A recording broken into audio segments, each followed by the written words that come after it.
It began with dust in the distance. Not just any dust, but the kind that rises when thousands of chariots move in unison, thundering across the desert like a living storm. The kind of dust that smells like death. Moses could see it, even before the people did. A shifting blur on the horizon, growing thicker by the minute. Pharaoh's army was coming. But the real question was this: would God show up? Or had they made the greatest mistake of their lives by leaving Egypt? Hold that thought, because what happened next changed the story of Israel forever. And Exodus 14:14 would become one of the most powerful, faith-defining promises ever spoken. The Lord will fight for you. You need only to be still. But before this verse echoed in the air, a storm of fear had to be faced. And to understand its power, you need to stand in the sandals of the people who heard it first. Stay with me. Because by the end of this story, you may never face fear the same way again. Now don't forget to subscribe if you want more spirit-filled revelations just like this. Let's walk into the desert, together. The Red Sea shimmered under the sun like a wall of glass, stretching endlessly in front of them. Behind them, a nightmare was unfolding. The Hebrews stood trapped, former slaves, newly free, but nowhere to run. Behind them roared the might of Egypt. Ahead of them, a body of water too wide to swim, too deep to cross. There were no boats, no bridges, no backup plan, only panic. A mother clutched her infant tighter as she looked back. A boy cried, asking his father, "Will the soldiers kill us?" An old man dropped to his knees in the sand, trembling. They had trusted Moses, but now their trust felt like betrayal. "Was it because there were no graves in Egypt that you brought us to the desert to die?" they shouted. The crowd swelled with fear and fury. The once hopeful masses were turning into a mob. And Moses? He was silent for a moment. He looked up not to the horizon, but to heaven. Then he lifted his staff, not to part the sea, but to silence the chaos. "Do not be afraid. Stand firm and you will see the deliverance the Lord will bring you today." A pause. The crowd froze. Then came the words that would echo across centuries. "The Lord will fight for you. You need only to be still." Exodus 14:14. But how could stillness save them when death was galloping closer with every breath? That was the mystery, and that mystery held a secret weapon. But what did Moses see? That they didn't? Stillness is often mistaken for weakness. But in God's realm, stillness is not inactivity, it is faith in motion. Moses wasn't asking them to give up. He was commanding them to trust. Because when God fights for you, your silence becomes your sword. Your surrender becomes your shield. Behind the stillness was a divine strategy unfolding. You see, God had led them here on purpose, not by accident, not by poor navigation. He had deliberately taken them to a dead end, the sea in front, Pharaoh behind. Why? Because some battles are designed to show you you can't win unless God does it for you. But wait. If God knew Pharaoh would chase them, why didn't he stop him?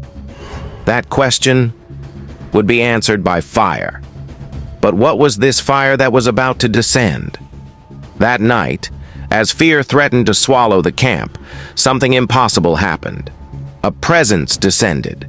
The angel of God, who had been traveling ahead of Israel, suddenly withdrew and moved behind them. Alongside him came a pillar of cloud and fire, standing like a divine wall between Israel and Egypt. To the Egyptians, it was darkness. To the Israelites, it gave light. One presence, two effects. God stood between them and their enemies. Mothers wept, not from fear, but from awe. Fathers fell on their faces, overcome. Pharaoh's army halted. Horses screamed. Charioteers pulled back, blinded by the thick darkness. What had felt like the end had now become a holy delay. And in that delay, a miracle was forming. But it was still night. What would God do before the sun rose? As the last of Israel lay in restless sleep, Moses stood alone at the edge of the sea. The Lord's voice came to him in the stillness. "Raise your staff and stretch out your hand over the sea to divide the water." No wind, no signal, just a man, a staff, and a promise. Then the sea groaned. A roar erupted from the deep as a wind from the east began to blow with relentless force. The waters trembled, then parted, not a few inches, not a trickle. Walls of water, towering and fierce, rose on either side. A path appeared paved in mystery. The seabed, dry as bone, the impossible, had made room for the faithful. And while the fire still held Egypt back, the people stepped forward, wide-eyed and shaking, but walking, through a sea that obeyed. But what happens when Pharaoh sees the path too? The fire lifted. Pharaoh's eyes widened as he saw the same path Israel had walked. He didn't hesitate. "After them!" he shouted. Chariots lunged forward. The sound was deafening. But the God who parted the sea hadn't finished yet. Midway through the chase, wheels began to lock. Axles broke. Horses stumbled. Panic spread in Egypt's ranks. "The Lord is fighting for them!" a soldier screamed. But it was too late. The last of Israel stepped out of the sea, and Moses, still standing, turned. The staff rose once more.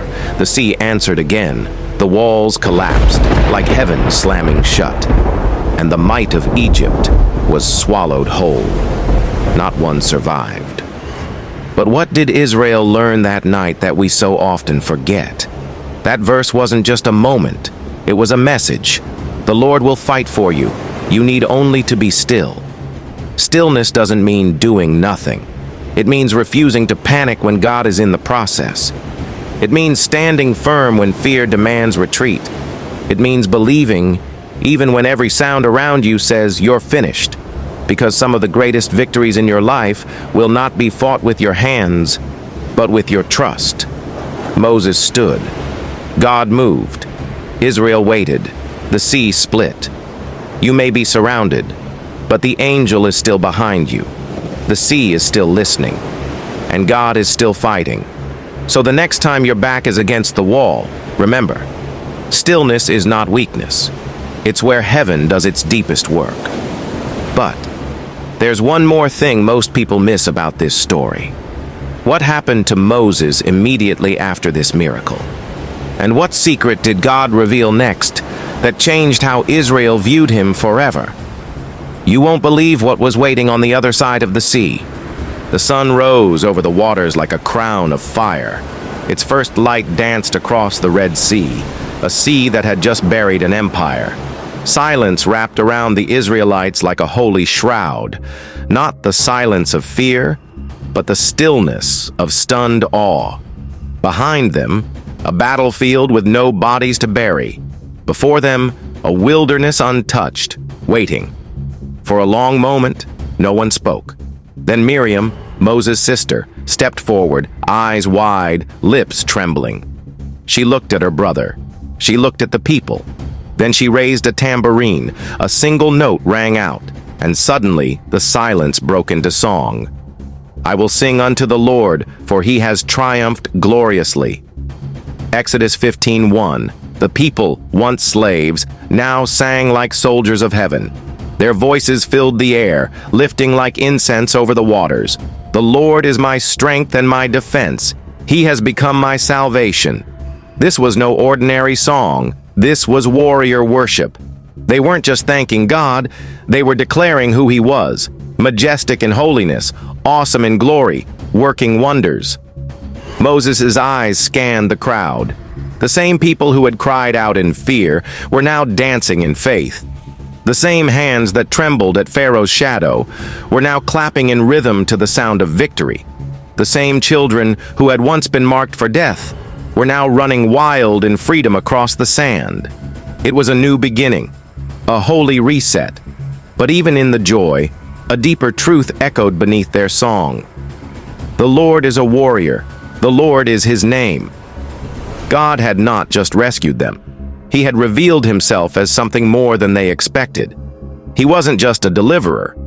He was a fighter. Not passive, not distant, but fierce, strategic, unstoppable. And that changed everything. Because if God fought for them at the sea, he would fight for them again in the wilderness. But here's where the story shifts. They celebrated the miracle, yes. But the miracle was just day one. What happens when the songs fade and the desert begins? But what was waiting for them in the wilderness just 3 days later would shake their faith again. Leave your comments below, like and subscribe. The journey continues.